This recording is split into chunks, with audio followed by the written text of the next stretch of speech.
حاني وقت السفر يا ابويا قد ضاق حالي، ناوي اليوم اسلم لي على كل غالي. اجبرتني ظروفي انا اشد الرحالي، متعس اللي ترك اهله وفارق دياره. ودي يا ابويا ارحل لاجل احقق مرادي، اخر القول عندي غصبي اترك بلادي. اصبح الوضع مختل هد كل اقتصادي، عزز الوضع فينا كل معنى الخسارة. حان وقت السفارة يا ابويا كتب كلماتها عبد الرحمن شعلان، عنه وعن كل من فارق أحبته وأصدقائه وموطنه. أداء جمال الفقيه، توزيع جنيف الشيباني، هندسة ومكساج استديو صوت الإبداع لتسجيل كافة التهنئات حسب الطلب. للتواصل 774-675-871 أو على الرقم 713-442-183.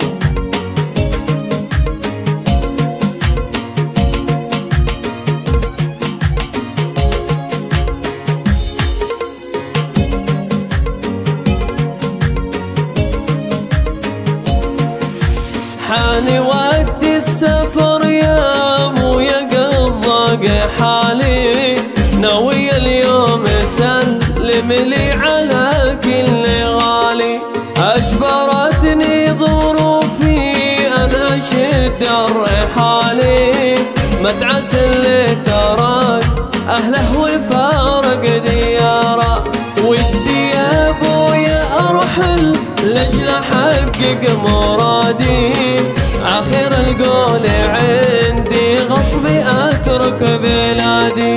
اصبح الوضع مختل هد كل اقتصادي، عزز الوضع فينا كل معنى الخسارة.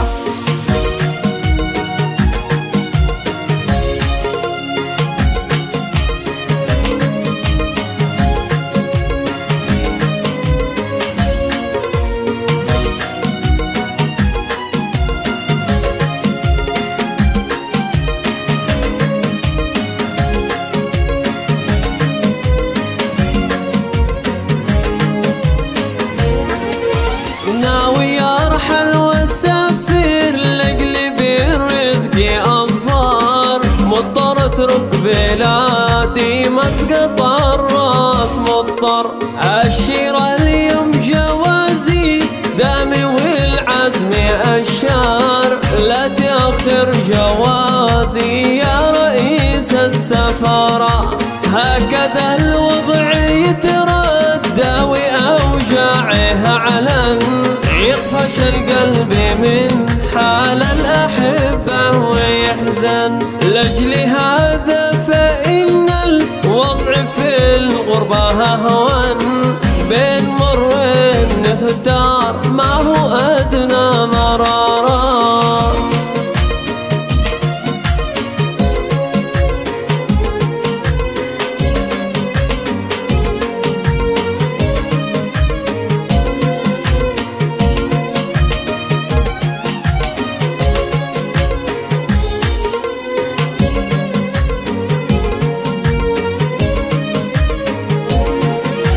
والذي يجعل الموجه بهوله تزلزل، أننا لم نجد إلا في الغربة الحل. والذي ما تمكن يغترب كيف يفعل، يقتله عجزه بنار الأسى والحسارة. كم درسنا وعانينا لنخدم وطننا، كم سعينا وكافحنا لنوصل لأملنا. لكن الوضع في الموطن بلحظة خذلنا، ما استفدنا بثروته ولا بالحضارة.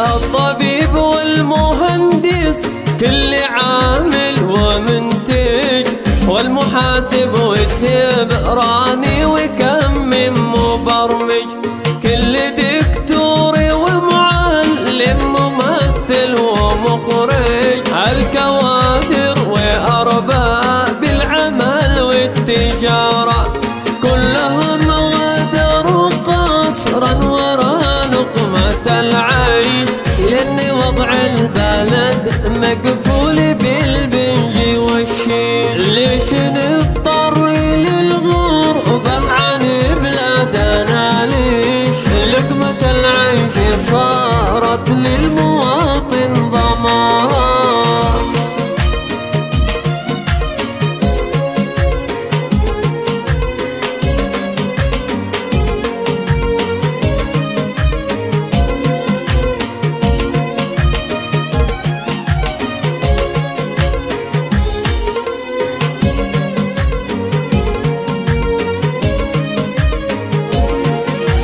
خاطرك يا يمن يا كل أهلي وداري، بتركك واترك الأحباب واصلى بناري، أعرف إني على نفسي تجنى قراري، بس بعض الشرور أهون وبعض الخسارة، وضعنا الصعب ينسف حلمنا بالنسفنا، لجله اليوم بنت سافر ونحمل أسفنا، نسأل الله يوفقنا لنوصل هدفنا، نسأله أن يبلغنا رحيب البشارة.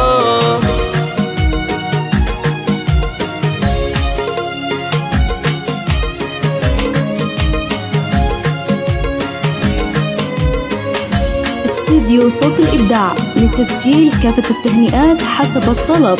للتواصل 774-675-871 أو على الرقم 713-442-183.